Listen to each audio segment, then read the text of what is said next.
Hi అండి, welcome back to Bhulakshmi recipes sir vlogs. ఈరోజు భూలక్ష్మి రెసిపీస్లో మామిడికాయ టమాటా రసం చేసి చూపించబోతున్నానండి. టేస్ట్ అయితే చాలా బాగుంది. ప్లీజ్ అండి, నా ఛానల్ ఎవరైతే కొత్తగా చూస్తున్నారో వాళ్ళు సబ్స్క్రైబ్ చేసుకోండి, సపోర్ట్ చేయండి ఫ్రెండ్స్. ఈ వీడియోని ఎక్కడ స్కిప్ చేయకుండా చూడండి, మీకు అర్థమవుద్దండి నేను మామిడికాయ టమాటా రసాన్ని ఎలా చేశానో. 5 టమాటాలు తీసుకున్నాను, 5 పచ్చిమిర్చి, 2 మామిడికాయలండి. టమాటాలు అలా చీల్ చేసుకోండి, పచ్చిమిర్చిని కట్ చేసుకొని వేసుకోండి, మామిడికాయల్ని అలా ముక్కలుగా కట్ చేసుకొని వేసుకోండి.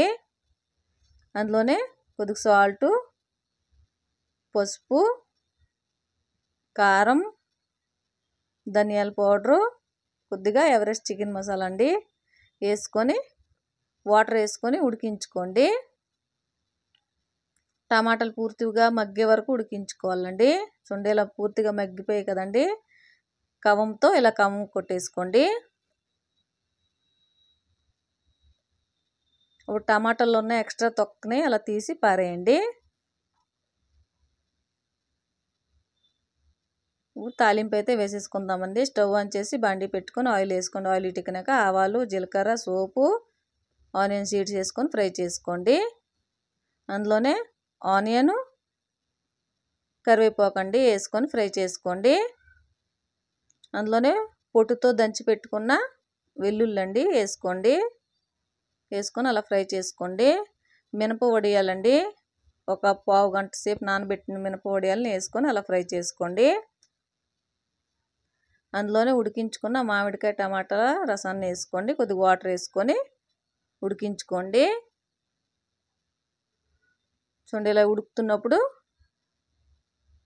టమాటా రసం పొడిని వేసుకోండి.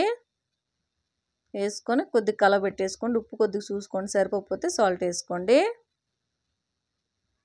అంతేనండి, ఎంతో టేస్టీ అయిన మామిడికాయ రసం అయితే రెడీ. నచ్చితే లైక్ చేయండి, షేర్ చేయండి, సబ్స్క్రైబ్ చేసుకోండి. బెల్ అనే సింబల్ని అయితే దబాయించండి. ఈ రసం అయితే రైస్లోకి అయితే చాలా బాగుంటుందండి. దీనికి కాంబినేషను కర్రీ అయితే ఆలు బుజ్జి అయినా దేంట్లోకైనా రసానికి కాంబినేషన్ చాలా బాగుంటుందండి. మీరు ఒకసారి ట్రై చేసి ఇంట్లో కమెంట్ సెక్షన్లో కమెంట్ చేసి చెప్పండి మీకు ఈ రసంని ఎలా కుదిరిందో. ఓకేనా ఫ్రెండ్స్?